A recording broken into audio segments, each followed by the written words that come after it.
বিশ্বনবী কিয়ামতের দিন শুধু কাঁদতে থাকবে। আকাশের জ্বলজ্বলে সূর্যটা মাথার কাছে চলে আসবে, মাথার মগজগুলো ভাতের মাড়ের মতো গলে গলে নাকের ছিদ্র কানের ছিদ্র দিয়ে বেয়ে বেয়ে পড়বে। তৃষ্ণায় ক্ষুধায় জিহ্বাটা বের হয়ে কুকুরের মতো নাভিস্থল পর্যন্ত ঝুলতে থাকবে। জমিনটারে তামার জমিন বানিয়ে দেয়া হবে। সবাই শুধু বলবে ইয়া নাফসি ইয়া নাফসি, আল্লাহ তুমি আমারে বাঁচাও। ওলিরা বলবে ইয়া নাফসি, শহীদরা বলবে ইয়া নাফসি, নবীরা বলবে ইয়া নাফসি, উম্মত বলবে ইয়া নাফসি। সবাই বলবে আল্লাহ তুমি আমারে বাঁচাও, আল্লাহ তুমি আমারে বাঁচাও, আল্লাহ তুমি আমারে বাঁচাও। ঠিক ওই মুহূর্তে বিশ্বনবী প্যারা নবী মাকামে মাহমুদে সিজদায় পড়ে কাঁদবে। তিনি ইয়া নাফসি না বলে চিৎকার করে কেঁদে কেঁদে বলবে উম্মতি উম্মতি রবলি হাবলি উম্মতি, ও রব আমার উম্মতকে তুমি বাঁচাও। পুরো কিয়ামত জুড়ে চিৎকার ইয়া নাফসি আল্লাহ আমারে বাঁচাও। বিশ্বনবী বলবে ইয়া উম্মতি আল্লাহ উম্মতরে বাঁচাও। সুবহানাল্লাহ পড়বেন না? বিশ্বনবী মাথা তুলবেন না।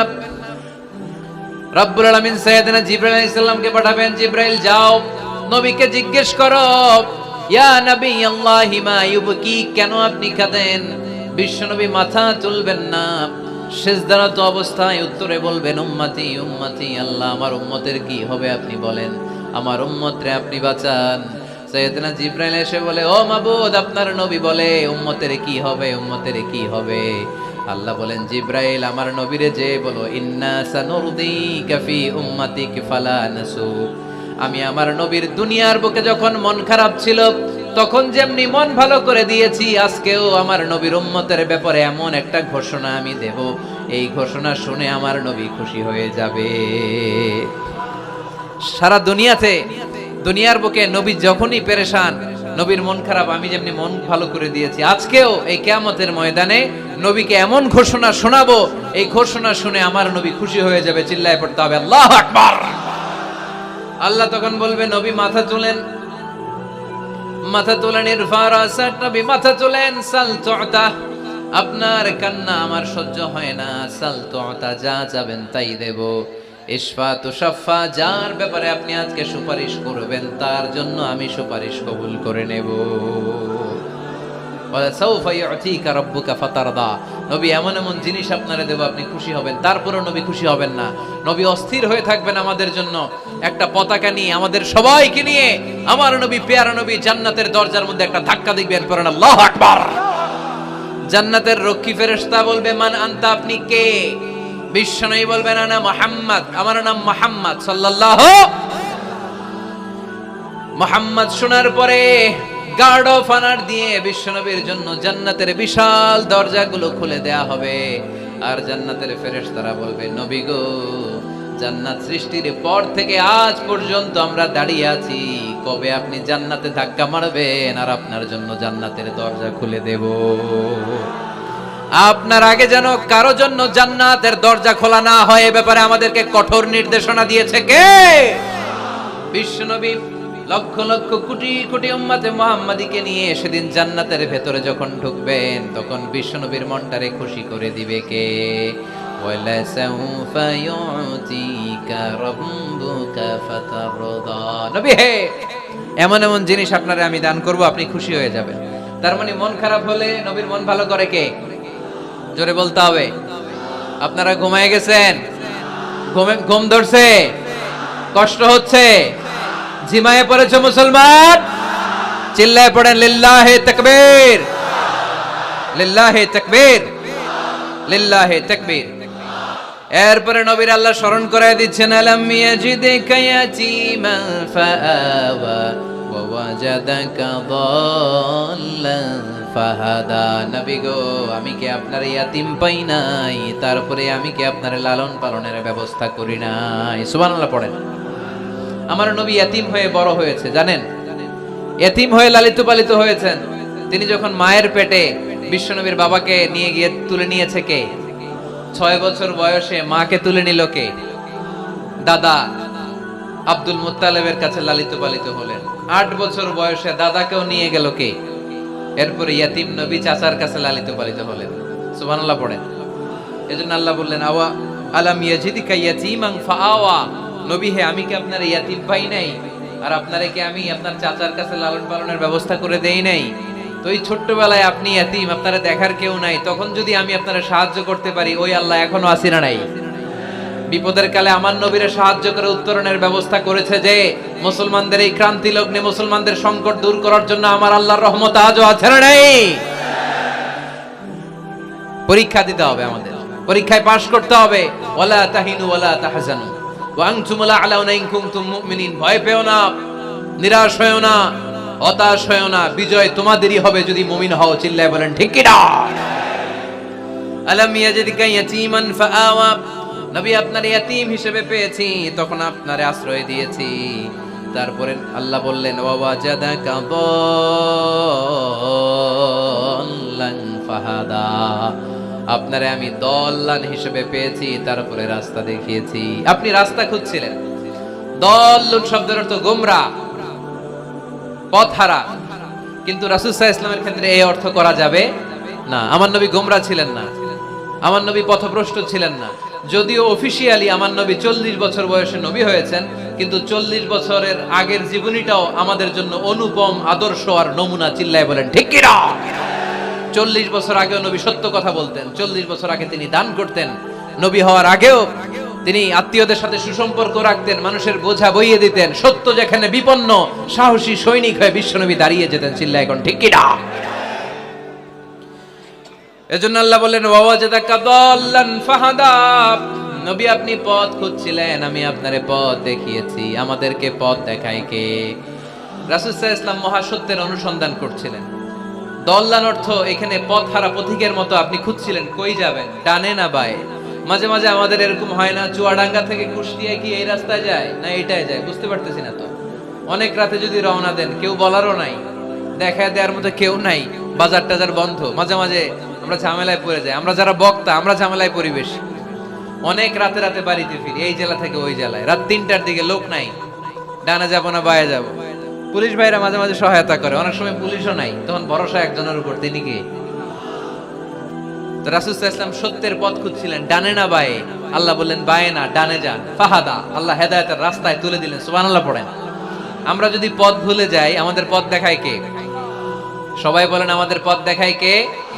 আমি যদি কোনদিন পথে ভুলে যাই, হাতছানি দিয়ে কাছে নিও, মমতার বন্ধনে আমায় বেঁধে সব ভুল ক্ষমা করে দিও। পড়েন, আমি যদি কোনদিন পথে ভুলে যাই, হাতছানি দিয়ে কাছে নিও, মমতার বন্ধনে আমায় বেঁধে সব ভুল ক্ষমা করে দিও। পড়েন আমিন। আমাদের পথ দেখায় কে? আমরা প্রতিদিন পড়ি ইহদিনাস সিরাতাল, সবাই পড়েন ইহদিনাস সিরাতাল। ও আল্লাহ আমাদেরকে সরল সঠিক পথ দেখাও। আল্লাহ বললেন নবী আপনাকে আমি পথ দেখিয়েছি। এরপর আল্লাহ বললেন ওয়াজাদাকা আইলান ফাআগনা। নবী আপনি ছিলেন নিঃস্ব, আপনার টাকা পয়সা ছিল না। খাদিজার সাথে বিয়ে দেওয়ার মাধ্যমে আমি আপনার নিঃস্বতা দূর করে ধনী বানিয়ে দিয়েছি। সুবহানাল্লাহ পড়েন। রাসূল সাল্লাল্লাহু আলাইহি ওয়াসাল্লাম মেষ চড়াতেন। মা বাআসাল্লাহু নাবিয়্যান ইল্লা রাআল গানাম। এই পৃথিবীতে এমন কোন নবী নাই যেই নবী ছাগল চড়ায় নাই। আপনারা ছাগল চড়ান তো? আপনাদের তো এই যে কি বলে ব্ল্যাক গোট, চুয়াডাঙ্গার ব্ল্যাক গোট নাকি সারা দুনিয়ায় বিখ্যাত। হ্যাঁ, ব্ল্যাক বেঙ্গল, কি বলে ব্ল্যাক বেঙ্গল। ছাগল পালেন কে কে দেখি তো চুয়াডাঙ্গায়? ওরে আল্লাহ, ছাগল তো নিয়ে যাওয়া লাগবে কয়েকটা, দেখা যায় অনেক ছাগল। মেহেরপুরও বিখ্যাত না? মাশাআল্লাহ, চুয়াডাঙ্গার ছাগল অনেক বিখ্যাত।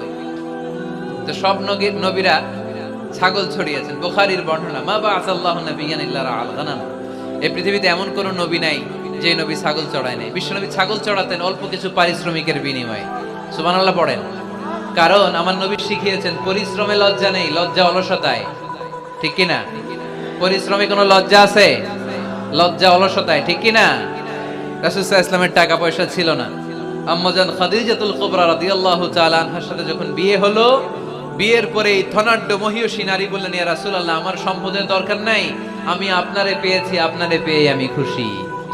আমার সব সমুদয় সম্পত্তি আপনার পায়ের সামনে আমি ঢেলে দিলাম, আপনি ইচ্ছা মতো ইসলামের জন্য, ইসলাম প্রচারে এই সম্পদ ব্যয় করা শুরু করে দেন। সুবহানাল্লাহ পড়তে পারলেন না? ওয়াজাদাকা আইলান ফাআগনা, তাফসিরে এসেছে ফাআগনা বিখাদিজা। নবী আপনি ছিলেন নিঃস্ব, দরিদ্র, টাকা পয়সা ছিল না, খাদিজার সাথে বিয়ের মাধ্যমে আমি আপনার ধনী বানাই দিলাম। তার মানে নবী আপনি ছিলেন ইয়াতীম, আপনার আমি লালন পালনের ব্যবস্থা করে দিলাম। আপনি পথ খুঁজছিলেন, কোন পথে আগাবেন, পথ দেখাইয়ে দিলাম।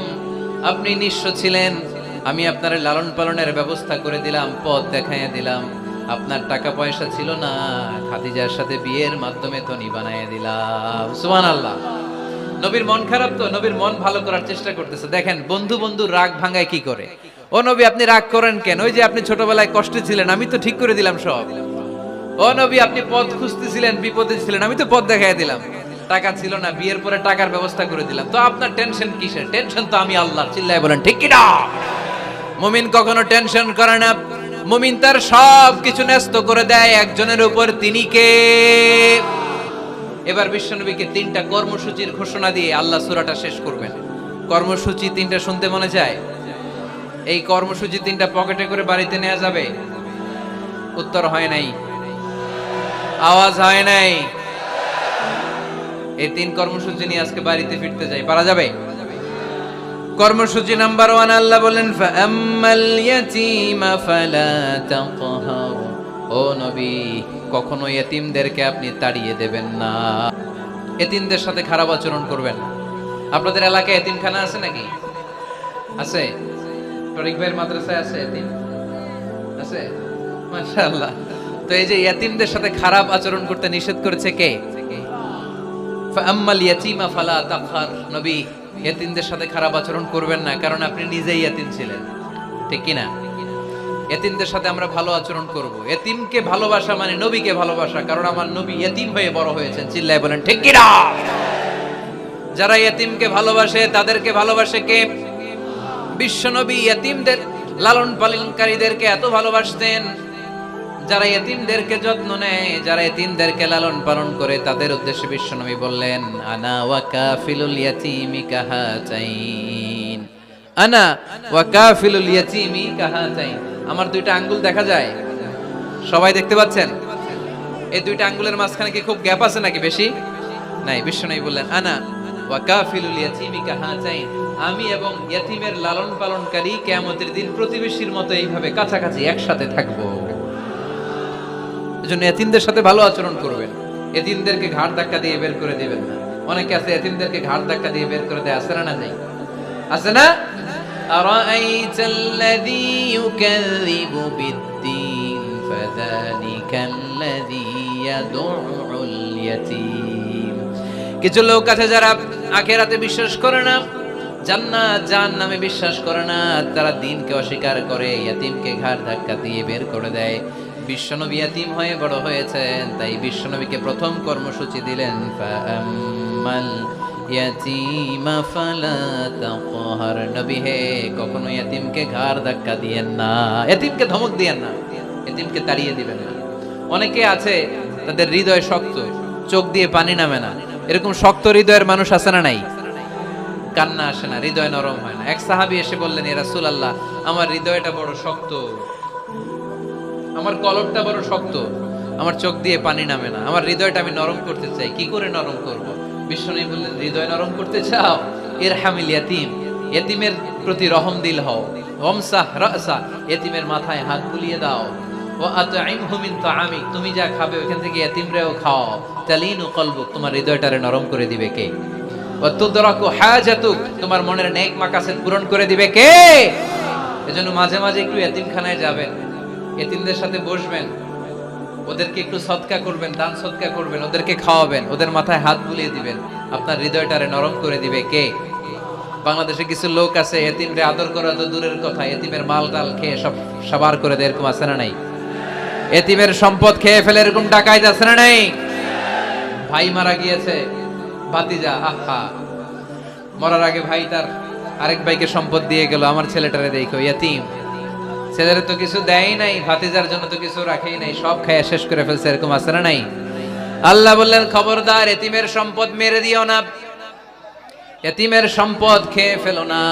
যারা এতিমের সম্পদ অন্যায় ভাবে খাও, তারা পেটে এতিমের সম্পদ ঢুকাও নাই, জাহান্নামের আগুন পেটে ঢুকিয়েছো।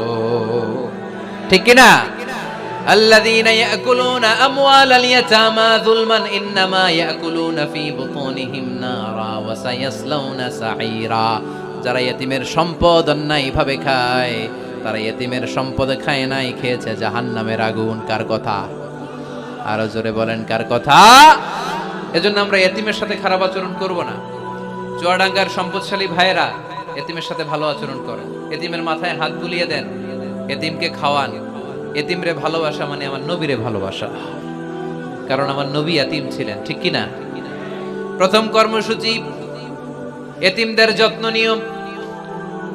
দ্বিতীয় কর্মসূচি ওয়া আম্মাস সাইলা ফালা তানহার।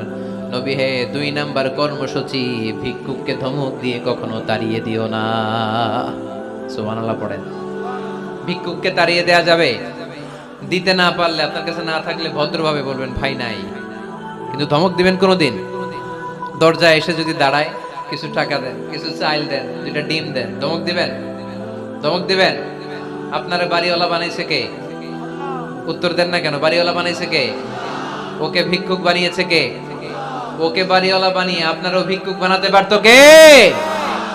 গাড়ি দিয়ে আমরা রাস্তায় ছুটি, জ্যামের মাঝখানে যখন আটকায়, অনেকে এসে টাকা চায়, সুযোগ হইলে দিয়েন, ধমক দিয়েন না, মনে কষ্ট দিয়েন না, খবরদার। এতিমের মনে যদি কষ্ট লাগে, আপনার দুনিয়াও শেষ, আখিরাতও শেষ। ঠিক কি না? খবরদার। যারা ফরিয়াদি, যারা সাইল, যারা ভিক্ষুক, যারা হাত পাতে, তাদের সাথে খারাপ আচরণ করো না। নবী হে, তাদেরকে ধমক দিও না। তোমার গাড়ি যখন জ্যামের মধ্যে আটকে যায়, পথবঞ্চিত শিশুরা, পথশিশুরা, সুবিধা বঞ্চিত শিশুরা ক্লাসের সামনে এসে নক করে, বলে স্যার 2টা টাকা দেন, কিছু খাবার দেন, কিছু খাই নাই, যদি পারেন দিয়ে দেন, ধমক দিয়েন না। কারণ ওরে পথ শিশু বানাইছে কে? রাস্তার ফকির বানাইছে কে? আপনাকে গাড়িতে বসে আরাম করার সুযোগ দিল কে? ওরে গাড়িতে বসানোর সুযোগ আল্লাহর আছে না নাই? আর আপনারে ভাঙ্গা থালা হাতে দিয়ে রাস্তায় নামাইতে আল্লাহর কয় ঘন্টা লাগে? চিল্লায় বলো মুসলমান, কয় ঘন্টা লাগে? 1 সেকেন্ডও লাগে না। এজন্য ওয়া আম্মাল ইয়াতীমা ফালা তাখর ওয়া আম্মাস সাইলা ফালা তানহার। এতিমকে গলা ধাক্কা দিয়ে বের করে দিও না, আর ফরিয়াদিকে তাড়িয়ে দিও না, খবরদার। সব শেষে আল্লাহ বললেন ওয়া আম্মা বিনিআমাতি রাব্বিকা ফাহাদ্দিস। নবী হে, আল্লাহর যত নিয়ামত আপনি পেয়েছেন, নিয়ামতগুলোর বর্ণনা করে দেন। সুবহানাল্লাহ পড়েন। ওয়া আম্মা বিনিআমাতি রাব্বিকা ফাহাদ্দিস। আপনার রবের দেয়া নেয়ামতের বর্ণনা করেন। আল্লাহ যে নেয়ামত দিয়েছে এটা বর্ণনা করলে দোষ নাই। আল্লাহ আপনারে টাকা দিয়েছে, আপনি শুকরিয়া করেন আর বলেন আলহামদুলিল্লাহ, আল্লাহ দিছে আমারে, এটাতে কোনো গুনাহ আছে? না, বরং আল্লাহ আদেশ করেছে, ইন্নাল্লাহা ইউহিব্বু আইয়ারা আসারা নি'মাতিহি আলা আবদি। আল্লাহ তাআলা তার বান্দাকে কি নেয়ামত দিল, তার একটা নমুনা আল্লাহ তার বান্দার মধ্যে দেখতে চায়। আপনি কোটি টাকার মালিক, আপনি ছিঁড়া কাপড় পরতে পারবেন? আপনি কিপটামি করলে কি আল্লাহ খুশি হবে? না। আপনি যদি ধনী হন, আপনার পোশাকে, আশাকে, চলনে, বচনে ওই ধনীর একটা পরিচয় থাকতে হবে। আপনি বলবেন আল্লাহ আমাকে গাড়ি দিয়েছে, আলহামদুলিল্লাহ, শুকরিয়া করবেন। আল্লাহ আমাকে বাড়ি দিয়েছে, শুকরিয়া করবেন কার? নেয়ামত করলে বাড়িয়ে দেয় কে? নেয়ামতের শুকরিয়া যখন আদায় করা কোনো বান্দা শুরু করে দেয়, নেয়ামতের বাড়ি ধারা আরো বাড়িয়ে দেয় কে? লা ইন শাকারতুম লা আযীদান্নাকুম। যদি শুকরিয়া করো আমি বাড়িয়ে দেব। ওয়ালা ইন কাফারতুম ইন্না আযাবি লাশাদীদ। আর যদি নাশুকরি করো, জেনে রেখো তা আমার আযাব, আমার গজব, আমার শাস্তি, আমার পানিশমেন্ট বড় কঠিন। ওয়া আম্মা বিনিআমাতি রাব্বিকা ফাহাদ্দিস। 3 নাম্বার কর্মসূচি, হে নবী, আপনি নিয়ামতের শুকরিয়া করার পাশাপাশি নিয়ামতের বর্ণনা দেন। কি নিয়ামত আপনি পেয়েছেন এটা আপনি বলে বেড়ান, আর শুকরিয়া করবেন একজনের, তিনি কে? তাহলে প্রথম কর্মসূচি ছিল ইয়াতিমের সাথে ভালো আচরণ করতে হবে। ঠিক কিনা? চুয়াডাঙ্গার ভাইয়ের, আমরা কি ইয়াতিমের সাথে আজ থেকে ভালো আচরণ করতে পারবো? যে ব্যক্তি 50 বছর ধরে নামাজ পড়ে, এই বেটা যে কয় লক্ষবার সূরা ফাতিহা পড়ছে বেটা নিজেও জানেন। ঠিক কিনা? আচ্ছা, আপনারা কি জানেন যে সূরা আর রহমানে একটা আয়াত আছে, যে আয়াতটা আল্লাহ বারবার ওই সূরার ভেতরে উল্লেখ করেছে, সূরা আর রহমানে। জানেন কি আয়াতটা? কি আয়াত? ফাবিআইয়ি আলা রাব্বিকুমা তুকাদ্দিবান। এই আয়াতটা আল্লাহ তাআলা একবার দুইবার নয়, 31 বার উল্লেখ করেছেন সূরা আর রহমানের ভেতরে। সুবহানাল্লাহ পড়েন। তার মানে জরুরি কথা সব জায়গায় বলতে হয়, বারবার বলতে হয়, চিল্লায় বলতে হবে, ঠিক কি না? আজকে আমরা সূরা দোহা থেকে কথা শুনবো। সূরাতুদ দোহা, আওয়াজ করে বলেন তো সূরাটার নাম কি? এই আপনাদের গলার আওয়াজ। সারা বিকাল আর সন্ধ্যায় চিল্লাচিল্লি করতে করতে আপনাদের এনার্জি শেষ, তাই না? সূরাটার নাম সূরাতুদ দোহা। আওয়াজ করে বলেন তো সূরার নাম কি? মাশাআল্লাহ, আওয়াজ আছে তো? এনার্জি শেষ হয়ে যায় না এখনো বেঁচে আছে চুয়াডাঙ্গার লোক। তো আলোচনা শেষ পর্যন্ত এরকম আওয়াজ করে উত্তর দেওয়া যাবে? মাশাআল্লাহ, এখন একেবারে ঠান্ডা। এবার আমরা প্রাণ খুলে কথা শুনবো কোরআনের। এই সূরাটা কোরআনের 93 নাম্বার সূরা। কত নাম্বার? এই সূরায় আয়াত আছে 11টা। কয়টা?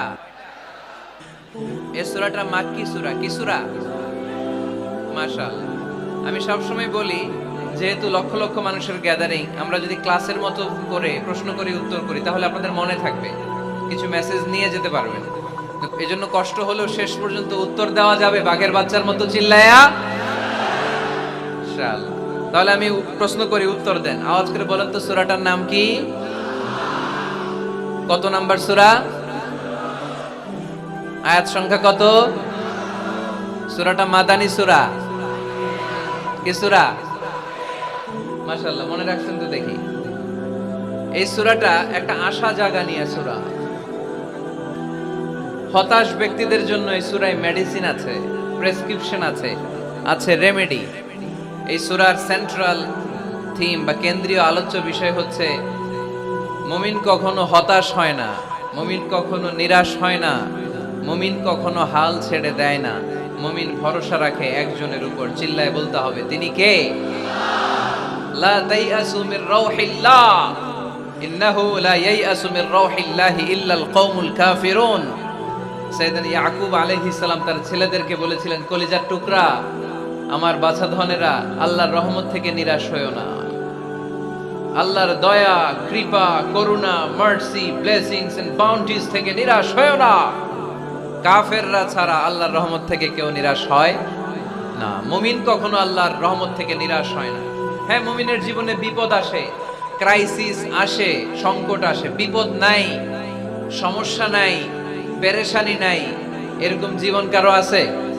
কেউ দাঁড়ায় বলতে পারবেন, হুজুর আমার জীবনে কোনো বিপদ নাই, কোনো সমস্যা নাই? কেউ বলতে পারবেন?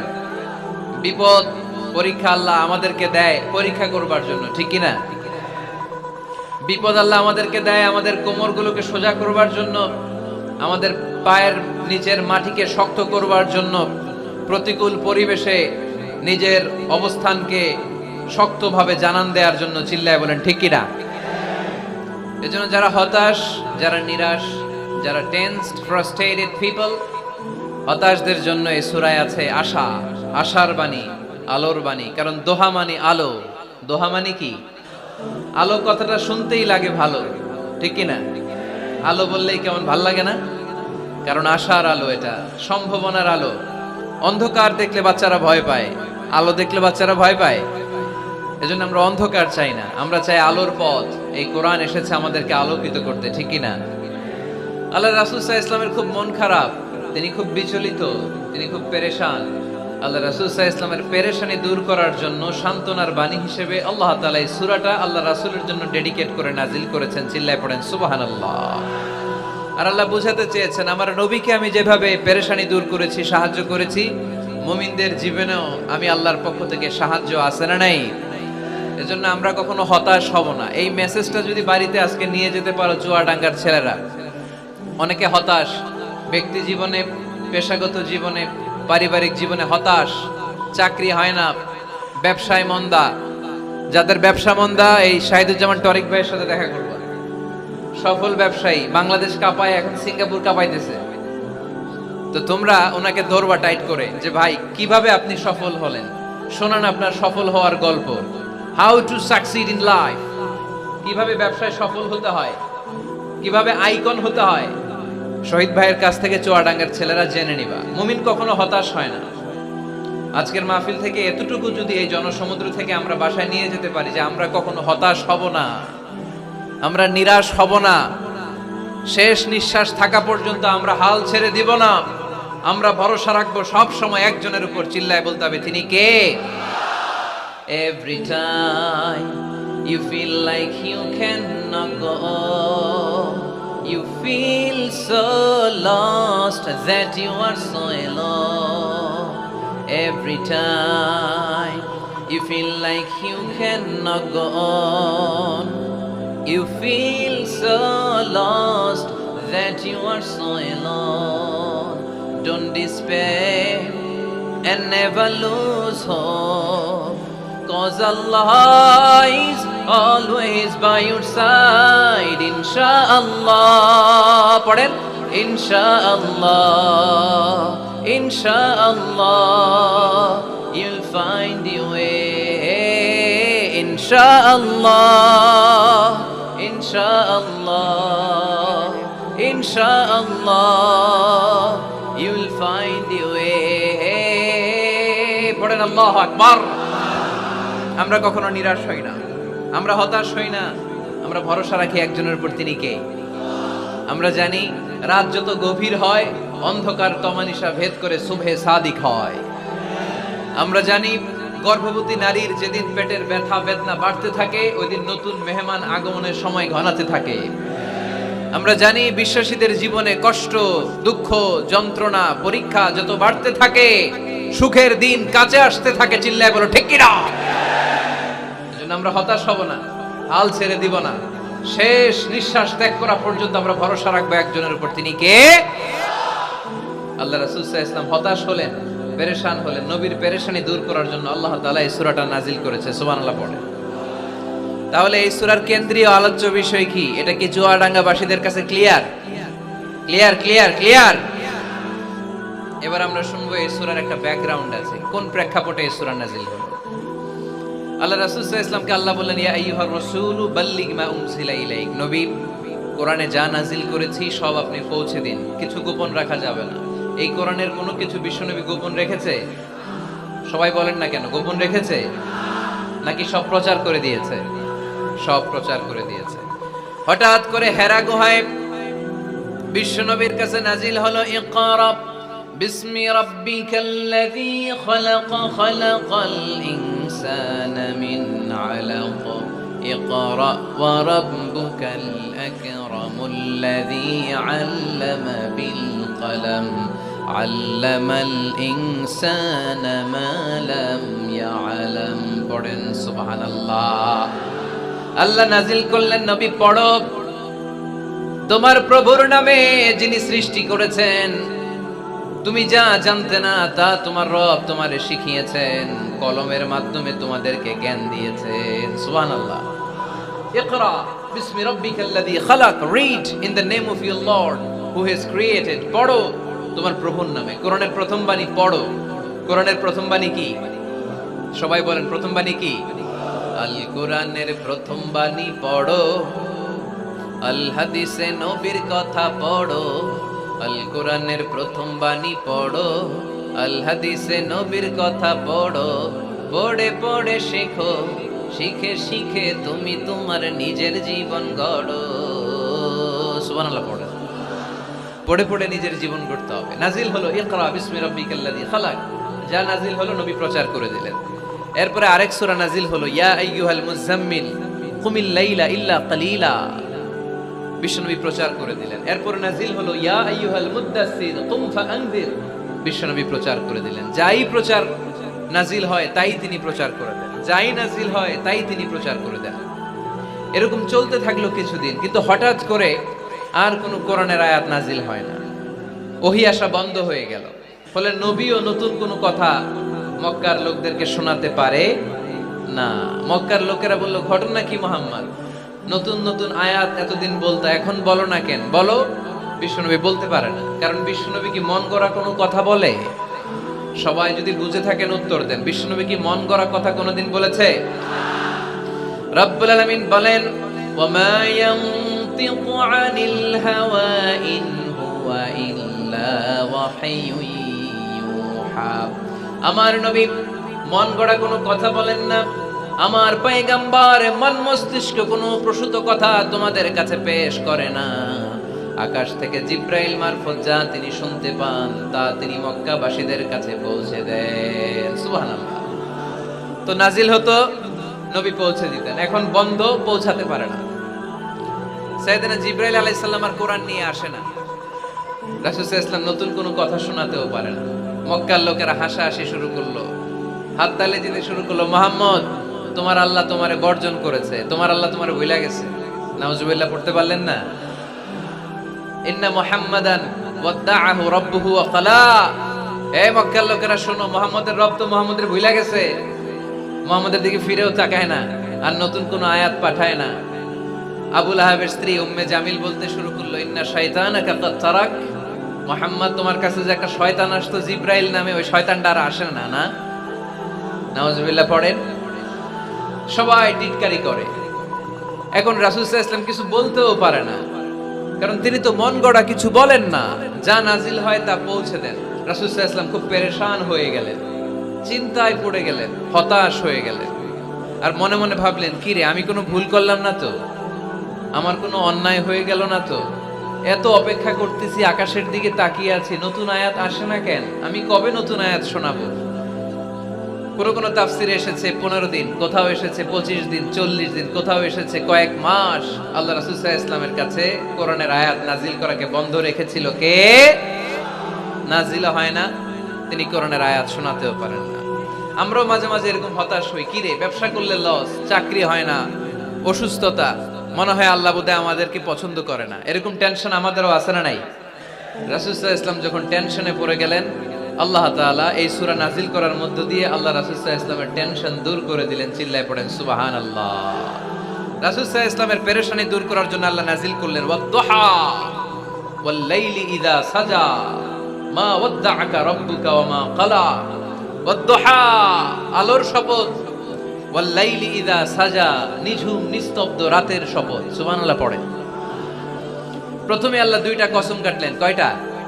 দুইটা। প্রথমে দোহা, প্রভাতের সূর্য কিরণের শপথ, আলোর শপথ। এরপরে অন্ধকারের শপথ কাটলেন। আলোর শপথ দিয়ে আল্লাহ তাআলা ওহী আশাকে বুঝালেন, আর অন্ধকারের শপথ দিয়ে আল্লাহ ওহী না আশাকে বুঝালেন। আল্লাহ বুঝাতে চাইলেন, নবী, সব সময় আলো থাকলে ভাল লাগে না। 24 ঘন্টায় যদি সূর্যের আলো, এখনো সূর্যের আলো, সকালেও সূর্যের আলো, খালি আলো আর আলো, ভাল লাগবে? কথা বলেন না কেন? আবার 24 ঘন্টায় ঘুটঘুটে অন্ধকার, কোনো আলো টালো নাই, ভাল লাগবে? তার মানে জীবন চালাতে আলোরও দরকার, অন্ধকারেরও দরকার। বিশ্বনবীরে বুঝাতে চাইলেন, নবী, ওহী আসা যেমনি দরকার, মাঝে মাঝে ওহী বন্ধ রেখে আপনার একটু বিশ্রাম দেওয়া দরকার। সুবহানাল্লাহ পড়েন। সরকারি চাকরি যারা করেন, সপ্তাহে কয় দিন জব করেন? জোরে বলেন। 5 দিন। বাকি 2 দিন কি করেন? বিশ্রাম নেন, ছুটিতে থাকেন। 7 দিনে যদি কাজ করা লাগতো, ভাল লাগতো? কথা বলেন না কেন? ভাল লাগতো না। আবার 7 দিনে যদি ছুটি থাকতো, ভাল লাগতো না। তার মানে কাজেরও যেমনি দরকার, বিশ্রামেরও দরকার, ঠিক কিনা? আল্লাহ বুঝাতে চাইলেন, নবী, কাফেরদের কথায় কান দিবেন না। ওরা বলে, আমি আপনারে ভুলে গিয়েছি। না না, কোশ্চিন কালেও না। আমি আপনারে কেমন করে ভুলে যাই? আপনি আমার বন্ধু। আমি ইচ্ছা করেই ওহী নাজিল বন্ধ রেখে কিছুদিন আপনারে ছুটি দিলাম। আল্লাহর পক্ষ থেকে আমি আপনার জন্য বিশ্রামের ব্যবস্থা করে দিয়েছি। নবী, বিশ্রামের ব্যবস্থা করে দিলাম, কারণ প্রতিদিন ওহী নাজিল হলে এটা পৌঁছে দেওয়া, এটা চারটেখানি কথা নয়। ওহীর বাণী, এটা কোনো মন্ত্রীর বাণী না। ওহীর বাণী, এটা কোনো প্রেসিডেন্টের বাণী না। ওহীর বাণী প্রধানমন্ত্রীর বাণী না। ওহীর বাণী রাজা বাদশার বাণী নয়। ওহীর বাণী আমাদের কাছে পাঠিয়েছে কে? এই কালামুল্লাহ মাজিদের ওজন আছে না নাই? আল্লাহ বললেন, ইন্না সানুলকি আলাইকা কওলান সাকিলা। নবী গো, কোরআনের বাণী এটা হালকা কোনো বাণী নয়, এটা ভারী একটা বাণী। এই বাণী যদি আমি সাগরে নাজিল করতাম, এই কোরআনের বাণী যদি আমি জঙ্গলে নাজিল করতাম, আর এই কোরআনের বাণী যদি আমি পাহাড়ের মধ্যে নাজিল করতাম, কোরআনের ভারে বড় বড় পাহাড়গুলো মুহূর্তের মধ্যে ভেঙে চড়ে খান খান হয়ে যেত। লাউ আনজালনা হাযাল কুরআন আলা জাবালিন লারাআইতাহু খাশিআম মুতাসাদ্দিআম মিন খাশিয়াতিল্লাহ। নবী হে, এই কোরআনকে আপনার উপর নাজিল না করে যদি আমি হিমালয় পাহাড়, মাউন্ট এভারেস্টের উপর নাজিল করতাম, আমেরিকার আলাস্কা মাউন্টেন রেঞ্জের উপর নাজিল করতাম, ইউরোপের আল্পস পর্বতমালায় নাজিল করতাম, আমি যদি বড় বড় তুর পাহাড়ের উপর নাজিল করতাম, আপনি দেখতেন কোরআনের ভারে পাহাড়গুলো ভেঙে চুড়ে খান খান হয়ে গিয়েছে। তার মানে কোরআনের ওজন আছে না নাই? কোরআনের বাণী কি পাতলা, হালকা না ভারী? সবাই বলুন, হালকা না ভারী? কতটা ভারী? রাসূল সাল্লাল্লাহু আলাইহি ওয়াসাল্লাম যখন ওটের উপর বসে থাকতেন, তখন কোরআনের আয়াত নাজিল হলে ওটের পা মাটির মধ্যে দেবে যেত। ঘোড়ার উপর যখন বসে থাকতেন, তখন কোরআনের আয়াত নাজিল হলে ঘোড়া মাটিতে বসে যেত। মাঝে মাঝে আল্লাহ রাসূল সাহাবীদের পায়ের উপরে মাথা রেখে ঘুমাতেন। সাইয়েদনা যায়েদ রাদিয়াল্লাহু তাআলা আনহুর পায়ের মধ্যে, রানের মধ্যে মাথা রেখে বিশ্বনবী একবার ঘুমালেন। যায়েদ রাদিয়াল্লাহু তাআলা আনহু বলেন, অনেকক্ষণ বিশ্বনবী শুয়ে রইলেন, কিন্তু আমার কষ্ট হয় নাই, আমি টের পাই নাই। কিন্তু হঠাৎ বিশ্বনবীর উপর কোরআন যখন নাজিল হওয়া শুরু হয়ে গেল, আমার মনে হলো বিশ্বনবীর মাথার ওজন উহুদ পাহাড়ের সমান ভারী হয়ে গেছে। এতক্ষণ ধরে বিশ্বনবীর মাথার কোনো ওজন নাই। হঠাৎ যখন কোরআনের আয়াত নাজিল হতে লাগলো, দেখলাম বিশ্বনবীর মাথার ওজন এতটা বেড়ে গিয়েছে, আমার মনে হচ্ছে আমার পায়ের হাড্ডি আর রান ফেটে মুহূর্তের মধ্যে খান খান হয়ে যাবে। তার মানে কোরআনের আয়াত সবসময় রিসিভ করা, ওহী সবসময় নেয়া এবং ওহীর বাণী পৌঁছে দেয়া, এটা সাধারণ কোনো কাজ নয়। সব সময় ওহী লাগাতার নাজিল হলে নবীর কষ্ট হয়ে যাবে।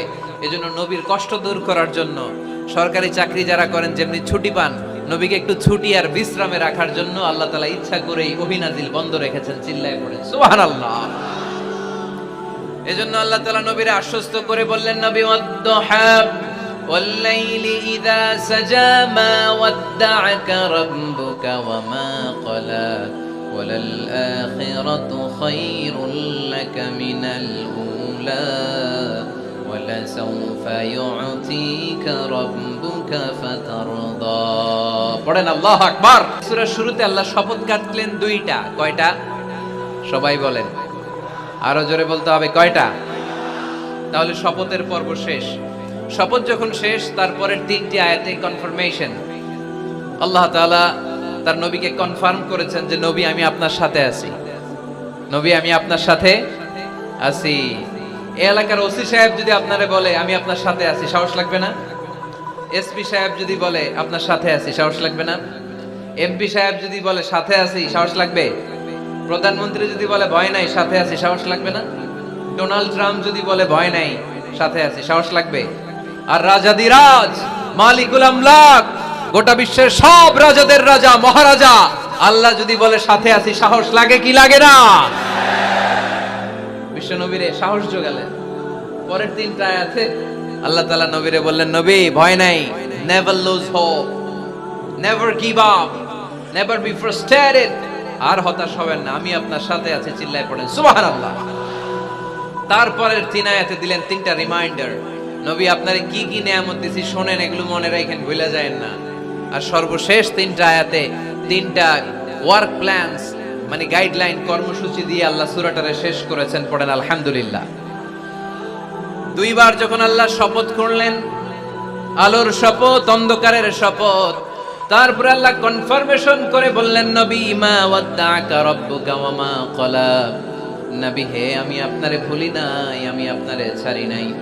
কাফেররা বলে আমি আপনারে ভুলে গেছি, আমি আপনার উপর রাগ করেছি, তাই আপনার উপর কোরআন নাজিল করি না। কথাটা কিন্তু ঠিক না। আমি আপনারে ভালোবাসি, মহব্বত করি, ইচ্ছা করে আপনারে ছুটি দেওয়ার জন্য, কয়েকদিন বিশ্রামে রাখার জন্য ইচ্ছা করেই কোরআন নাজিল বন্ধ রেখেছি। মা ওয়াদ্দা'আকা রাব্বুকা ওয়া মা ক্বালা। কাফেরদের কথার জবাবে তিনি বলছেন, না আমি আপনারে ভুলি নাই, আমি আপনার সাথে আছি। সুবহানাল্লাহ পড়েন। সাথে আছে কে? আরো জোরে বলেন। রাস্তায় হঠাৎ অ্যাক্সিডেন্ট হয়ে গেছে, বাঁচাবে কে? বলতে হবে সাথে আছে কে? আমাদের সাথে আল্লাহ আছে। এরপর আল্লাহ বললেন, ওয়ালাল আখিরাতু খায়রুল লাকা মিনাল উলা। ও নবী, মক্কার জীবনে সাময়িক একটু কষ্ট আপনি সহ্য করেন, মদিনার জীবনে আপনার জন্য আনন্দ রেখেছে কে? আখিরাতে আপনার জন্য জান্নাতকে তৈরি রেখেছে কে? ওয়ালাল আখিরাতু খায়রুল লাকা মিনাল উলা। আরেকটা কনফার্মেশন, আরেকটা অ্যাসিউরেন্স, আরেকটা নিশ্চয়তার গ্যারান্টি। নবী, indeed verily hereafter is far better for you than this দুনিয়া। এই দুনিয়ার চেয়ে আখিরাত উত্তম, ঠিক কি না? আখিরাত আপনার জন্য তৈরি, এই দুনিয়ার জীবন আপনার আসল জীবন নয়। আসল জীবন হচ্ছে কবরের জীবন, ঠিক কি না? কত কষ্ট করে বিল্ডিং বানালাম, কত কষ্ট করে ফ্ল্যাট কিনলাম, কত দামি টাইলস দিয়ে আমার গোসলখানাটা বানালাম, কিন্তু আমার জীবনের শেষ গোসলটা কি আমার ওই গোসলখানায় হবে? চিল্লায় বলতে হবে, হবে। এজন্য আল্লাহ বললেন, ওয়ালাল আখিরাতু খায়রুল লাকা মিনাল উলা। ও নবী, দুনিয়ার জীবন আসল জীবন নয়, আসল জীবন হলো আখিরাতের জীবন, ঠিক কি না? কিন্তু আমরা পাগল হয়ে আছি কোন জীবনের জন্য? দুনিয়ার পেছনে এই মরিচিকা, এই লোভ লালসা, এই ক্ষমতার দাপট, হ্যাঁ, এই সেলিব্রিটিজম, এই চোখ ধাঁধালো গ্ল্যামারাস লাইফের দিকে আমরা পাগলের মতো মরিচিকার পেছনে ছুটে বেড়াচ্ছি, আর আখিরাতের কথা আমরা বেমালুম ভুলে গিয়েছি, ঠিক কি না? এজন্য আল্লাহ বললেন, বাল তুসিরুনাল হায়াতাদ দুনিয়া ওয়াল আখিরাতু খায়রুন ওয়া আবকা।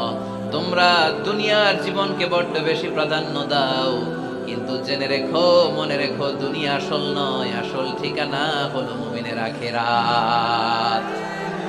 2 নম্বর কনফার্মেশন, ওয়ালাল আখিরাতু খায়রুল লাকা মিনাল উলা। নবী হে, আখিরাত আপনার জন্য রেডি। 3 নম্বর কনফার্মেশন, ওয়ালা সাউফা ইউতিকা রাব্বুকা ফাতারদা। নবী হে, অচিরেই এমন এমন জিনিস আমি আপনারে দেব, এগুলো পেয়ে আপনি খুশি হয়ে যাবেন। সুবহানাল্লাহ পড়েন। Verily I'm gonna give you something that will make you happy. এমন এমন জিনিস আমি আপনার জীবনে দেব, এগুলো পেয়ে আপনি খুশি হবেন। নবী আপনি হতাশ হবেন না, নবী আপনি নিরাশ হবেন না, নবী আপনি হাল ছাড়বেন না। আরে আমি তো আপনার সাথে আছি। সাথে আছে কে? বিপদে পড়লে বলবেন আমার সাথে আছে কে? রক্ষা করবে কে? বাঁচানোর মালিক একজন। চিল্লায় বলো, তিনি কে? পারবেন, পারবেন, বলতে পারবেন? কি বলবেন? সাথে আছে কে? আমাদের সাথে থাকে কে? এটাই আমাদের ভরসা, এটাই আমাদের বিজয়ের মাধ্যম, বিজয়ের গোপনতম রহস্য। বলে সাউফা ইউতিকা রাব্বুকা ফাতারদা। নবী হে, অচিরেই এত এত জিনিস আমি আপনারে দেব, আপনি খুশি হয়ে যাবেন। সুবহানাল্লাহ পড়েন। যেখানেই নবীর মন খারাপ, সেখানেই আল্লাহ তাআলা এমন কিছু নবীকে হাজির করে দেন, ওইটা পেয়ে নবী খুশি হয়ে যায়। কারণ নবী হচ্ছেন আল্লাহর বন্ধু, হাবিবুল্লাহ। ইব্রাহিম আলাইহিস সালাম, উনি ছিলেন খলিলুল্লাহ। ইব্রাহিম আলাইহিস সালাম আল্লাহর কি ছিলেন? কথা বলেন, খলিলুল্লাহ। আর আল্লাহ রাসূল সাল্লাল্লাহু আলাইহি ওয়াসাল্লাম হাবিবুল্লাহ। খলিল মানেও বন্ধু, হাবিব মানেও বন্ধু। খলিল মানে এমন বন্ধু যেই বন্ধু আল্লাহরে খুশি করার জন্য কাজ করে, আর হাবিব মানে এমন বন্ধু যেই বন্ধুরে খুশি রাখার জন্য আল্লাহ নিজেই কাজ করে। আল্লাহ রাসূল সাল্লাল্লাহু আলাইহি ওয়াসাল্লাম হচ্ছেন হাবিবুল্লাহ। আল্লাহ রাসূল সাল্লাল্লাহু আলাইহি ওয়াসাল্লাম কি?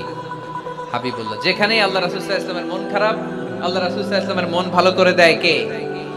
আল্লাহ রাসূলের মন ভালো করে দেওয়ার দায়িত্ব স্বয়ং নিয়েছে কে? মক্কায় আল্লাহ রাসূল সাল্লাল্লাহু আলাইহি ওয়াসাল্লামের মন খারাপ। মক্কার দাওয়াতি কাজ বেগবান করার জন্য আল্লাহ রাসূল সাল্লাল্লাহু আলাইহি ওয়াসাল্লাম কেঁদে কেঁদে আল্লাহর কাছে দোয়া করলেন, আল্লাহ, মক্কার 2 জনের একজন যেন কালিমা পড়ে মুসলমান হয়ে যায়। তাহাজ্জুদের নামাজ পড়ে চোখের পানি ছেড়ে ছেড়ে আল্লাহর কাছে দোয়া করলেন, আল্লাহ, আল্লাহুম্মা আইজ্জাল ইসলাম বি আহাব্বির রাজুলাইনি ইনদাক। আল্লাহ, মক্কার 2 জনের একজনকে আমি চাই। 2 জনের একজন, আবি জাহাল ইবনে হিশাম, হিশামের বেটা আবু জাহেল, অথবা ওমর ইবনে খাত্তাব, খাত্তাবের বেটা ওমর। আল্লাহ, হয় আবু জাহেলরা আপনি ইসলামের ছায়া তলে আনেন, কিংবা ওমরে ফারুককে আনেন। আল্লাহ কার জন্য দোয়াটা কবুল করেছে? জোরে বলেন। তার কয়েকদিন পরে বিষ্ণু ঈসা ইসলাম আরকাম ইবনে দারিল আরকামের ঘরে বসে লুকিয়ে লুকিয়ে দাওয়াত দিচ্ছিলেন। ইন দ্য মিন টাইম ওমরে ফারুক নাঙ্গা তরোয়ার নিয়ে বিশ্বনবীর মাথা কাটার জন্য ছুটে আসলেন। সাহাবারা বললেন, নবী আপনি পালান, নবী আপনি পালান, ওমরে ফারুক আপনাকে হত্যার জন্য ছুটে এসেছে। বিশ্বনবী বললেন, তোমরা সরে যাও, দরজাটা খুলে দাও। আমার তো মনে হচ্ছে ওই যে তাহাজ্জুদের রাতে আমি দোয়া করেছিলাম, আজকে ওই দোয়া আল্লাহ কবুল করতে শুরু করেছে। সাইয়েদনা ওমরে ফারুক তখনও কালিমা পড়েন নাই। দৌড়ে এসে আরকাম ইবনে আবিল আরকামের ঘরের ভেতরে ঢুকে তলোয়ারটা জমিনের মধ্যে রেখে দিয়ে আওয়াজ করে আঙ্গুল তুলে বলতে আরম্ভ করলেন, আশহাদু আল্লা ইলাহা ইল্লাল্লাহ ওয়া আশহাদু আন্না মুহাম্মাদার রাসূলুল্লাহ। সুবহানাল্লাহ পড়ে কালিমা পড়ে মুসলমান হয়ে গেছে। বিশ্বনবী খুশি হয়ে গেলেন। ওয়ালা সাউফা ইউতিকা রাব্বুকা ফাতারদা। নবী যখনই আপনার মন খারাপ, আপনার মনকে আমি ভালো করে দিব, আপনারে খুশি করে দিব, চিল্লায় পড়তে হবে আল্লাহু আকবার। বিশ্বনবীর মন খারাপ ছিল। হঠাৎ সাইয়েদনা ওমরে ফারুকের ইসলাম গ্রহণের মধ্য দিয়ে বিশ্বনবীর মন ভালো করে দিল কে? আল্লাহ মন ভালো করে দিলেন। এবার ওমরে ফারুক বললেন, ইয়া রাসূলুল্লাহ, এই যে কোরআনের বাণী আপনি প্রচার করেন, আলাইসাল কোরআনু কিতাবুন হক, কোরআন কি সত্য কিতাব নয়? আপনারা আওয়াজ করে বলেন তো, আমাদের কোরআন কি সত্য কিতাব নয়? ইসলাম কি সত্য ধর্ম নয়? আল্লাহ কি আমাদের সঠিক রব নয়? তিনটা প্রশ্ন করলেন বিশ্বনবীকে। আপনাদের মতোই বিশ্বনবী বললেন, হ্যাঁ, কোরআনও সত্য, ইসলামও সত্য, আল্লাহও সত্য। এবার ওমরে ফারুক বললেন, ফাফিমাল ইখতিফা, নবী তাহলে লুকিয়ে লুকিয়ে দাওয়াত দেন কেন? লুকিয়ে লুকিয়ে ঘরের ভিতরে কোরআন পড়েন কেন? আজকে থেকে আমি ওমর আপনার সাথে আছি। সুবহানাল্লাহ বলতে পারলেন না মজা করে? আমি ওমর আছি, দেখি কে আপনারে কি করে। বের হন ঘর থেকে। ঘর থেকে বের হয়ে প্রকাশ্যে দাওয়াত দেন। বিশ্বনবী বললেন, না ওমর, এটা মাক্কি জীবন, এখানে গোপনে দাওয়াত দিতে হবে। ওমরে ফারুক বললেন, নবী তাহলে আমাকে একটা মিছিলের অনুমতি দেন। কিসের অনুমতি? আপনাদের চুয়াডাঙ্গায় মিছিল টিছিল হয় নাকি? হয় হয়। বিশ্বনবী বললেন, যাও, ঠিক আছে, মিছিলের অনুমতি দিলাম। মোট 11 জন তিনি পেলেন। হাতে গোনা অল্প কয়েকজন লোক কালিমা পড়ে মুসলমান হয়েছে। 11 জনকে নিয়ে ওমরে ফারুক 2 লাইন বানালেন, পেছনে 6 জন, সামনে 5 জন। দ্বিতীয় লাইনের নেতা বানালেন বিশ্বনবীর চাচা হামজা ইবনে আব্দুল মুত্তালিবকে। প্রথম লাইনের নেতা হলেন ওমরে ফারুক নিজেই। তারপরে এক বাক্যের একটা ভাষণ দিলেন। কয় বাক্যের? তিনি বললেন, মান আরাদা আন তাসকুলা উম্মু ইয়াতামা ওয়ালাদু তারমিলা যাওজাতুহু ফালিয়াসুদ্দানি। ওমরে ফারুক মিছিলের সামনে দাঁড়িয়ে মক্কাবাসীদেরকে শোনানোর জন্য বললেন, উদ্দেশ্য করে বললেন, কে আছো? কে আছো? মান আরাদা আন তাসকুলা উম্মু, কে আছো মায়ের বুক খালি করতে চাও? কে আছো সন্তানগুলোর ইয়াতিম বানাতে চাও? কে আছো মক্কায় স্ত্রীদেরকে বিধবা করতে চাও? বুকের পাটা থাকলে আমি ওমরের সামনে এসে দাঁড়াও। কেউ সামনে আসতে পারে নাই। ওমরে ফারুক স্লোগান তুললেন, আল্লাহু আকবার, আল্লাহু আকবার, আল্লাহু আকবার। আল্লাহু আকবার স্লোগান আর কেউ শোনে নাই।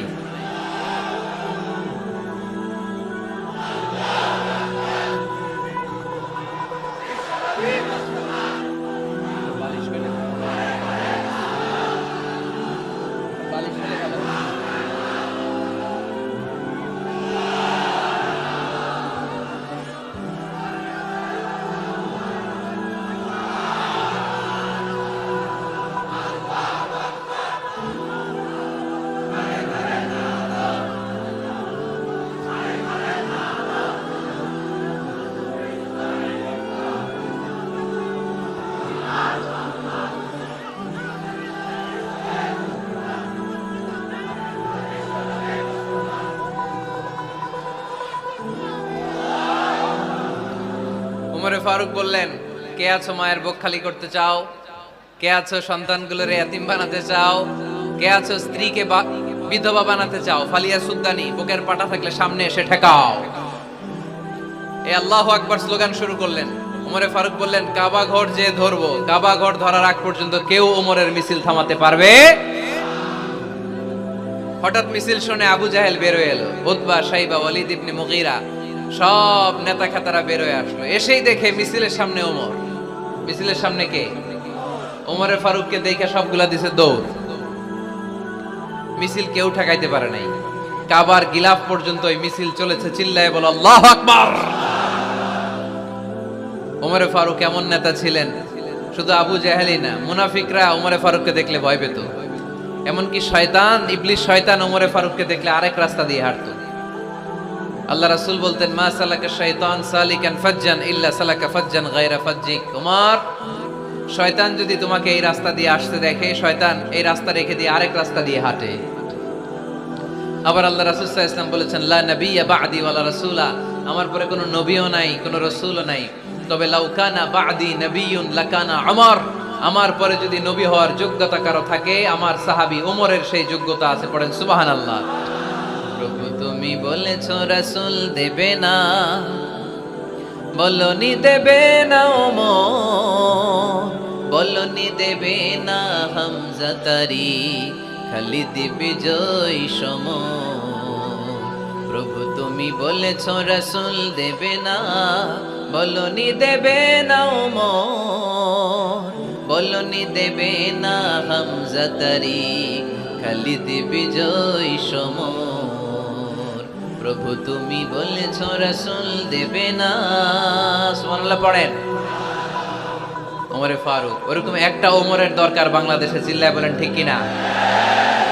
ওই একটা ওমর যদি বাংলাদেশে থাকতো টেন্ডারবাজি একদিনে বন্ধ হয়ে যেত। ওই এক ওমরে ফারুক যদি বাংলার জমিনে থাকতো চাঁদাবাজি থাকতো না, নুসরাতের মতো কোনো মেয়েকে ধর্ষিত হওয়া লাগতো না, পেঁয়াজের দাম বাড়িয়ে সাধারণ মানুষের কষ্ট দেওয়ার সাহস কেউ করতো না, লবণের মতো নিত্য প্রয়োজনীয় জিনিসের দাম বাড়ানোর গুজব তোলার মতো সাহস কেউ পেত না। চিল্লায় বলো ঠিক কিনা? কোটি কোটি টাকার নোট ছিঁড়ে ছিঁড়ে কেউ পানির মধ্যে ফেলার সাহস তুলতো না। চিল্লায় বলো ঠিক কিনা? এক লোক তার স্ত্রীকে 100 তালাক দিল। কয় তালাক? আরো জোরে বলেন। এবার স্ত্রী এসে বিচার দিল, ওমরে ফারুক আমার স্বামী আমার 100 তালাক দিছে। ওমরে ফারুক বলেন ঘটনা কি? তালাক দিবে 3 তালাক, তোমার স্বামী তোমার 100 তালাক দেয় কেন? স্বামীরে ডেকে নিয়ে আস। ডেকে নিয়ে আসা হলো, জিজ্ঞেস করা হলো কিরে কয় তালাক দিলি? কয় 100 তালাক। ওমরে ফারুক বললেন তালাক দিবা 3টা, 100 তালাক দিলা কেন? স্বামী বলে মেজাজ খুব গরম আছিল। মেজাজ, আমাদের মাঝে মাঝে মেজাজ গরম থাকে না? সব তালাক দিয়ে ফেলায়, তুই তালাক, তোর মাও তালাক। কত বড় ডাকাইত, বউরেও তালাক দেয়, শাশুড়িরও তালাক মারে। আছে না নাই? আলহামদুলিল্লাহ চুয়াডাঙ্গা এরকম নাই। ওমরে ফারুক বললেন দিবা 3 তালাক, 100 তালাক দিলা কেন? সে বলে ওমরে ফারুক মেজাজ গরম ছিল। ওমরে ফারুক বললেন তাই? মেজাজ গরম ছিল, ঠিক আছে আমি বিচার করতেছি। 3 তালাকে তোর বউ তালাক, বাকি 97 তালাক তোর পিঠের উপরে পড়বে। এরকম বিচার যদি বাংলার জমিনে থাকতো, কেউ আর এরকম ইসলামের কোনো বিষয় নিয়ে কথা বলার, ধৃষ্টতা দেখানোর সাহস পেত? কোরআনকে গালি দেওয়ার সাহস পেত? আমার নবীর নামে কার্টুন বানানোর সাহস পেত? আমার নবীকে নিয়ে ফিল্ম বানানোর সাহস পেত? বিশ্ব নবীকে গালি দেওয়ার সাহস পেত? ইসলাম নিয়ে কটু কথা বলার সাহস পেত? আমরা সব বিষয়ে কথা শুনতে রাজি। আমার নবীরে গালি দিলে খবর আছে না নাই? আমার নবীর দিকে যদি কেউ বা হাত তুলে তাকায়, ওই বা হাত কেমন করে ভেঙে দিতে হয় সেটাও আমরা জানি। চিল্লায় বলো ঠিক কিনা? ইসলামের বিরুদ্ধে যদি কথা বলে ওইটা আমরা সহ্য করি না। চিল্লায় বলেন ঠিক কিনা? আমার নবীরে গালি দিলে, আমার কোরআনকে গালি দিলে, আমার আল্লাহরে গালি দিলে, আমার ইসলামকে গালি দিলে আমাদের কলিজায় আগুন ধরে কি ধরে না? নবীকে গালি দিলে কলিজায় আগুন লাগে, কোরআনকে গালি দিলে কলিজায় আগুন লাগে। কার কার কলিজায় আগুন লাগে হাত তুলে আল্লাহর দেখা।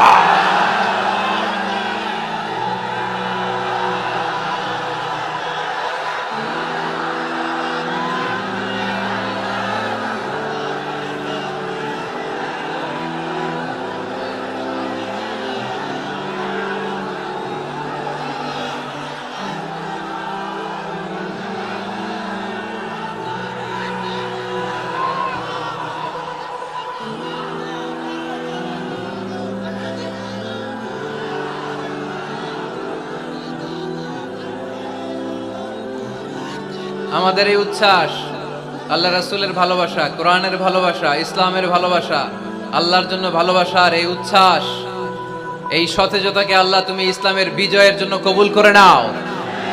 আমরা একটা ওমরের অপেক্ষায়। চিল্লায় বলেন ঠিক কিনা? ওই ওমরের মতো একটা নেতা হলে বাংলাদেশ সোজা হয়ে যাবে। চিল্লায় বলেন ঠিক কিনা? ওই ইমাম মাহাদির অপেক্ষায় আমরা আছি। 7 বছরের ব্যবধানে, 9 বছরের ব্যবধানে গোটা বিশ্বকে সাম্য, মৈত্রী, ভালোবাসা দিয়ে তিনি এক করে ফেলবেন। চিল্লায় বলে ঠিক কিনা? আমরা সেই ইমাম মাহাদির অপেক্ষায়। একজন ওমরই পারে গোটা বিশ্বটারে শান্তি, সাম্য, মানবতা আর ভ্রাতৃত্বের বন্ধনে অটুট রাখতে। সে ওমরে ফারুক যখন ইসলাম ধর্ম গ্রহণ করলেন, বিশ্বনবীর পেরেশানি দূর করে দিল কে? এজন্য আল্লাহ বললেন ওয়ালা সাউফা ইউতিকা রাব্বুকা ফাতারদা। ও নবী, অচিরে এমন কিছু আমি আপনারে দান করব, এগুলো পেয়ে আপনি খুশি হয়ে যাবেন। সুবহানাল্লাহ পড়েন। যেখানেই নবী পেরেশান, ওইখানে নবীর মন ভালো করে দেয় কে? মক্কা থেকে 80 কিলোমিটার দূরে তায়েফের ময়দান, যারা হজ উমরা করেছেন তারা জানেন, প্রায় 80 কিলোমিটার দূর এই তায়েফের ময়দানে বিশ্বনবী পাহাড়ি পথ পাড়ি দিয়ে দাওয়াত দিতে গেলেন। তায়েফের লোকেরা কি নবীর দাওয়াতে সাড়া দিয়েছে? নবীকে পাথর মেরেছে, ঠিক কিনা? রক্তাক্ত করেছে তিনটা জায়গায়। কয় জায়গায়? বিশ্বনবীর চাইতে সুন্দর মানুষ পৃথিবীতে ছিল? বিশ্বনবীর চাইতে সুন্দর মানুষ বর্তমানে পৃথিবীতে আছে? আমার নবীর চাইতে সুন্দর কোন সুপুরুষ কিয়ামত পর্যন্ত দুনিয়ায় জন্মগ্রহণ করবে? সাদা ধবধবে স্বচ্ছ শুভ্র মানুষ, এত সুন্দর মানুষ যার নুরানি চেহারা দেখলে মানুষ কালিমা পড়ে মুসলমান হয়ে যেত। বিশ্বনবীর চেহারা দেখে কাফির মুশরিকেরা কালিমা পড়ে মুসলমান হতো। আমার নবীর চেহারার মতো সুন্দর শুভ্র সাবলীল মানুষ দুনিয়ার বুকে দ্বিতীয়টা ছিল না। আমার ওই পেয়ারা নবীর গায়ে পাথর মেরেছে তায়েফের ছেলেরা। আমার নবীকে তিনটা জায়গায় রক্তাক্ত করেছে, তারপরেও বিশ্বনবী তায়েফবাসীদের বদদুয়া দেয় নাই। খেয়ে না খেয়ে দিন প্রচারের কাজে নিজেকে দিয়েছ বিলিয়ে, তায়েফের কাফিরেরা চিনল না সে আলো, দুষ্ট ছেলেদের পিছু দিল লেলিয়ে। পাথরের আঘাতে ক্ষত বিক্ষত হয়ে সারা শরীর থেকে রক্ত ঝরে। এ রাসূল তোমাকে ভুলি আমি কেমন করে, এ রাসূল তোমাকে ভুলি আমি কেমন করে। হাজার ব্যথা বেদনার পরে ফিরে আসনি তুমি আপন ঘরে, দিনের আলো তুমি ছড়িয়ে দিতে চলে গেলে মদিনায় মক্কা ছেড়ে। এ রাসূল তোমাকে ভুলি আমি কেমন করে, এ রাসূল তোমাকে ভুলি আমি কেমন করে। ঠিক কিনা? ওই নবীকে ভোলা সম্ভব? ওই নবীর ভালোবাসা আমাদের হৃদয়ে আছে না নাই? বিশ্ব নবীকে তিনটা জায়গায় আঘাত করল। এত শুভ্র সাবলীল সাদা দেহটা ছিঁড়ে ছিঁড়ে রক্ত বের হলো। বিশ্ব নবী তায়েফবাসীদেরকে বদদুয়া দেয় নাই। বিশ্ব নবী তায়েফবাসীদেরকে কোরআনের দাওয়াত দিতে গেলেন, তারা কোরআনের দাওয়াত মেনে নেয় নাই। বিশ্ব নবী ওযু করলেন, গায়ের রক্তগুলোকে মুছে মুছে ফজরের সময় খেজুর বাগানের সামনে দাঁড়িয়ে ফজরের নামাজ শুরু করে দিলেন। বিশ্বনবী মন্ত্রমুগ্ধকর কণ্ঠ দিয়ে তেলাওয়াত করতে শুরু করলেন। ইন দ্য মিন টাইম বিশ্বনবীর পেছন থেকে একদল জিন বিশ্বনবীর কণ্ঠের কোরআন তেলাওয়াত শুনে কালিমা পড়ে মুসলমান হয়ে গেল। ফজরের সালাত শেষে আল্লাহ বিশ্বনবীর ডেকে বললেন, নবী আপনার মন খারাপ কেন? জিব্রাইল মারফত জানিয়ে দিলেন মন খারাপ কেন? বিশ্বনবী বললেন, 80 মাইল পথ পাড়ি দিয়ে তায়েফের ছেলেদেরকে দাওয়াত দিতে এলাম, তারা আমার দাওয়াত কবুল করে নাই। শুধু দাওয়াত প্রত্যাখ্যান করলে চলতো, আমাকে মেরে রক্তাক্ত করে তায়েফের জমিনকে লাল করে দিয়েছে। একটা ছেলে যদি কালিমা পড়তো আমার কলিজাটা ঠান্ডা হতো, আমার পরানটা ঠান্ডা হয়ে যেত। একটা ছেলেও কালিমা পড়ে নাই, পাথর মেরে আমারে রক্তাক্ত করেছে। কি ছিল আমার অপরাধ? ওদেরকে জাহান্নামের আগুন থেকে বাঁচানোর জন্য আমি তায়েফে এসেছি, একটা লোক আমার ডাকে সাড়া দেয় নাই। বিশ্বনবীর মন খারাপ। আল্লাহ ডেকে বললেন, নবী মন খারাপ করবেন না, হতাশ হবেন না। আপনি জানেন না, আপনি দেখেন নাই, আমি আল্লাহ দেখেছি। আপনি যখন দাঁড়িয়ে দাঁড়িয়ে ফজরের নামাজের তেলাওয়াত করছিলেন, আপনার সুমধুর কণ্ঠের তেলাওয়াত শুনে একদল জিন কালিমা পড়ে মুসলমান হয়েছে। سمعنا قرآنا عجبا يهدي إلى الرشد فآمنا به। বিশ্বনবী যখন কালামুল্লাহ মাজিদ থেকে দাঁড়িয়ে দাঁড়িয়ে তেলাওয়াত করছিল, জিন জাতি বিশ্বনবীর কণ্ঠের তেলাওয়াত শুনে পাগল হয়ে গেল। জিনেরা এরকম বাক্য শুনে নাই এর আগে। জিনেরা মিলাই, কিরে এটা তো কোনো মন্ত্র না। জিনেরা মিলাই, কিরে এটা তো কবিতা না। এত সুন্দর কথা কার বাণী? এটা আল্লাহর বাণী ছাড়া অন্য কোনো বাণী হতে পারে না। এই সুন্দর বাণী শুনে তারা কালিমা পড়ে মুসলমান হয়ে গেল। আল্লাহ বিশ্বনবীর আশ্বস্ত করলেন, নবী আপনার কষ্ট বৃথা যায় নাই। মুমিনের কষ্ট কি কখনো বৃথা যায়? আওয়াজ করে বলো, বৃথা যায়? নবী আপনি দাওয়াত দিতে এসেছিলেন দৃশ্যমান এক জাতি, মানব জাতিকে, তায়েফের মানব জাতিকে দাওয়াত দিতে এসেছেন। ওরা দাওয়াত কবুল করে নাই তো কি হয়েছে? অদৃশ্য জাতি, জিন জাতি কালিমা পড়ে মুসলমান হয়ে গিয়েছে। ওয়ালা সাউফা ইউতিকা রাব্বুকা ফাতারদা। নবী অচিরেই এমন এমন সুসংবাদ আপনারে শোনাবো, আপনি খুশি হয়ে যাবেন। বিশ্বনবী যখন শুনলেন তায়েফবাসী কালেমা পড়ে নাই, কি হয়েছে? জিন জাতি তো করছে। বিশ্বনবী আবার খুশি হয়ে গেলেন। সুবহানাল্লাহ পড়েন। এইভাবে বিশ্বনবীর মন খারাপ হলে বিশ্বনবীর মন ভালো করে দেয় কে? মক্কার জমিনে বিশ্বনবীকে হত্যার ষড়যন্ত্র করা হলো। বিশ্বনবী আর থাকতে পারলেন না। বিশ্বনবীকে আল্লাহ বললেন, নবী আপনার জন্য আর গ্রিন সিগন্যাল নাই, মক্কা থেকে আপনাকে চলে যেতে হবে মদিনায়। আপনি চলে যান, আপনার বন্ধু আবু বকরকে নিয়ে হিজরত করে চলে যান। বিশ্বনবী চলে যাচ্ছিলেন আর মক্কার দিকে তাকিয়ে চোখের পানি ছাড়ছিলেন আর বলছিলেন, মক্কা তো হাব্বুল বিলাদ ইলাইয়া, মক্কা আমার কাছে সবচাইতে শ্রেষ্ঠ শহর। লাউলা উখরিজতু লামা খারাজতু মিনহা, মক্কা থেকে যদি আমারে বের করে দেয়া না হতো আমি মক্কা থেকে বের হতাম না। আমার কথা কি আপনারা শুনতেছেন? অনেক রাত হয়েছে, এবার শেষ করে দেই। এত লোক যেতে কয়েক ঘন্টা লাগবে, পুরো চুয়াডাঙ্গা জেলা জ্যাম হয়ে যাবে। শেষ করে দিব নাকি আরো 2-1 মিনিট শুনবেন? শুনবেন? ঠিক আছে, তাহলে বসেন। রাসূল সাল্লাল্লাহু আলাইহি ওয়াসাল্লাম বললেন, মক্কা থেকে যদি আমার বের করে দেয়া না হতো আমি বের হতাম না। চোখের পানি ছাড়লেন। মাতৃভূমি ছেড়ে চলে যেতে হবে। আপনাদের জেলার নাম কি? আরো জোরে বলেন। চুয়াডাঙ্গারে বেশি পছন্দ করেন না বোধহয়, এজন্য আওয়াজটা জোরসে হয় নাই। আপনাদের প্রাণের জেলার নাম কি? চুয়াডাঙ্গা। জোর করে যদি চুয়াডাঙ্গা থেকে বের করে আপনারা সিলেটে পাঠায় দেয়, ভালো লাগবে? বিশ্বনবীকে মক্কা থেকে মদিনায় পাঠিয়ে দেয়া হলো। জন্মভূমি ছেড়ে বিশ্বনবী মদিনায় যাচ্ছেন, মনটা খুব খারাপ। প্রথম যখন মানুষ বিদেশে যায় এয়ারপোর্টে কাঁদে না? এয়ারপোর্টে গেছেন আপনারা? আহা, পরিবার পরিজনদেরকে কেঁদে কেঁদে অশ্রু সিক্ত নয়নে বিদায় দেয়। বিশ্বনবীও চোখের পানি ছেড়ে মক্কাকে বিদায় জানালো। মন খুব খারাপ, কিন্তু মদিনায় যেয়ে দেখে এলাহি কাণ্ড।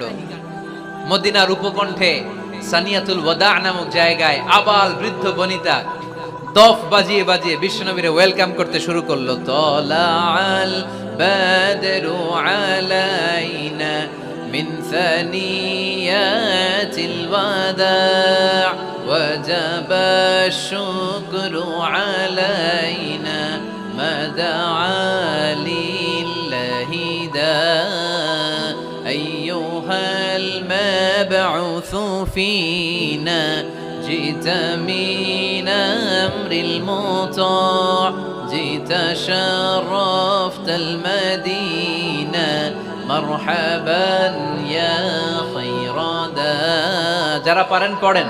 طلع البدر علينا من ثنيات الوداع وجب الشكر علينا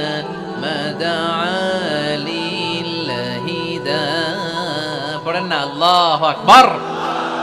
এই বিশাল জনসমুদ্র দেখে তলাল বাদরু আলাইনা আর দফ বাজাতে বাজাতে নবীকে ওয়েলকামিং রিসিপশন দেয়া হলো। এই মদিনার মানুষের ভালোবাসা দেখে মক্কা থেকে যে তিনি চোখের পানি ছেড়ে বিদায় নিয়েছেন, এই দুঃখের কথা বিশ্বনবী ভুলে গেলেন। বিশ্বনবীর মনকে আবার খুশি করে দিল কে? সুবহানাল্লাহ কইতে পারলেন না? ওয়ালা সাউফা ইউতিকা রাব্বুকা ফাতারদা। নবী অচিরে এমন জিনিস আপনাকে আমি দান করব, আপনি খুশি হয়ে যাবেন। আবার বিশ্বনবী শুনতে পেলেন ওনার আগের পয়গম্বরদের বয়স ছিল কারো 1000 বছর, কেউ হায়াত পেত 2000 বছর, কেউ পেত 1500 বছর। তাদের উম্মতের মধ্যে থেকে কেউ বাঁচত 800 বছর, 700 বছর। বিশ্বনবী মনে মনে দুঃখ পেতে শুরু করলেন, হায় হায়, আমার উম্মতের গড় বয়স এত কম। আগের উম্মতেরা হায়াত পেয়েছে বেশি, ইবাদত করার সুযোগও পেয়েছে বেশি। আমার গুনাহগার উম্মতেরা হায়াত পাবে কম, তাই ইবাদতের সুযোগও তাদের কম। ঠিক কি না? আল্লাহ রাসূল সাল্লাল্লাহু আলাইহি ওয়াসাল্লাম ফরমান, আ'মার উম্মতি মা বাইনা 60 ইলা 70। আমার উম্মতের গড় বয়স 60 থেকে 70। 60 থেকে 70 এর মধ্যে আমার উম্মতের বেশিরভাগ লোক মারা যাবে। ওয়া আকাল্লুহুম মায়াজুযু যালিক, হাতে গোনা অল্প কয়েকজনই 70 এর বেশি হায়াত পাবে। আপনাদের চুয়াডাঙ্গার কি অবস্থা? কত হায়াত পায় মানুষ? 80 বছর বয়স পেয়েছেন এরকম কেউ আছে নাকি আজকের মাহফিলে? 80 বছরের মুরব্বী কেউ আছেন? নাই। 70 বছর হায়াত পেয়েছেন কেউ আছে? হ্যাঁ আছে আছে, 60 বছর বয়স আছে, 60 বছর আছে, 50 আছে কার কার দেখি 50। টরিক ভাইয়ের বয়স কত? শহীদ ভাই বয়স কত চলে? 50। মাশাআল্লাহ, আরো 50 বছর আল্লাহ বাঁচায় রাখুন। সবাই পড়ি আমিন। তো রাসূল সাল্লাল্লাহু আলাইহি ওয়াসাল্লাম চিন্তিত হলেন, হায় রে, আগের উম্মতেরা হায়াত পাইতো 1000 বছর 1500 বছর, আমার উম্মত 60 থেকে 70 এর মধ্যে সব মরে যাবে, ওরা ইবাদত করার সুযোগ পেয়েছে বেশি, আমার উম্মতের কি হবে? সুবহানাল্লাহ কইবেন না? কি দরদ আমাদের জন্য, কি মায়ার নবী, কি দয়ার নবী। আমার নবীর চাইতে দয়ালু মানুষ পৃথিবীতে ছিল? আমার নবীর চাইতে বিশ্বস্ত মানুষ পৃথিবীতে আছে? আহমদ বড় বিশ্বস্ত, সে কোন বন্ধু বলো বেশি বিশ্বস্ত, সে কোন বন্ধু বলো বেশি বিশ্বস্ত, কার কাছে মন খুলে দেয়া যায়, কার কাছে প্রাণ খুলে দেয়া যায়, হওয়া যায় অতি আশ্বস্ত, তার নাম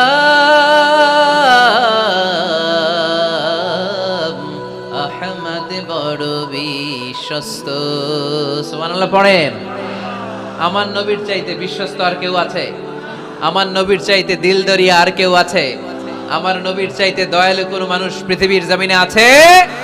ওমা আরসালনাকা ইল্লা রাহমাতাল লিল আলামিন, I have sent you as a mercy for the entire universe. নবী হে, আমি গোটা বিশ্বের জন্য আপনাকে রহমত করে প্রেরণ করেছি। চিল্লায় পড়েন সুবহানাল্লাহ। আবার বিশ্ব নবী ফরমান, লিকুল্লি নবিয়িন দাওয়া মুস্তাজাবা, দুনিয়ার সব নবীকে আল্লাহ একটা করে বিশেষ দোয়া করার সুযোগ দিয়েছে। এই দোয়াটা করার সাথে সাথে এই দোয়াটা আল্লাহ কবুল করে নিয়েছে। আর দুনিয়ার বুকে যত নবী এসেছিল সব নবীরা তাদের দোয়াটা দুনিয়ায় শেষ করে ফেলেছে। ওয়া ইন্নী আখতাবিউ দাওয়াতি শাফাআতান লিউম্মতি ইয়াউমাল কিয়ামা, কিন্তু আমি আমার স্পেশাল দোয়াটা দুনিয়ার বুকে করি নাই, আমি কিয়ামতের দিন আমার উম্মতদেরকে সুপারিশ করার জন্য স্পেশাল দোয়াটা রেখে দিয়েছি। আমার নবী দোয়াটা রেখে দিয়েছে আমার জন্য, আপনার জন্য, আমাদের জন্য। বিশ্বনবী দোয়াটা করে নাই। সব নবী আল্লাহর পক্ষ থেকে কয়টা দোয়া পাইছে স্পেশাল? সবাই বলেন না? একটা। ওই দোয়া করার সাথে সাথেই কবুল হবে, একটা করে দোয়া। সব নবীরা ওই দোয়াটা দুনিয়াতেই করেছে, কোন নবী বাকি নাই। সব নবী দোয়াটা দুনিয়াতেই কাজে লাগিয়ে ফেলেছে, আমার নবী ছাড়া। আমার নবী কি দোয়াটা দুনিয়াতে করছে? দুনিয়ায় বিশ্বনবী বিপদে পড়েন নাই, ওই দোয়াটা করলেই বিপদ থেকে মুক্তি পেতেন। কিন্তু আমার জন্য, আপনার জন্য, আমাদের জন্য রেখে দিয়েছেন। কিয়ামতের দিন আমরা যখন বিপদে পড়ে যাব, আমাদেরকে বিপদ থেকে উদ্ধার করার জন্য বিশ্বনবী ওই দোয়াটা করে আমাদেরকে উদ্ধার করবে। চিল্লায় এখন সুবহানাল্লাহ।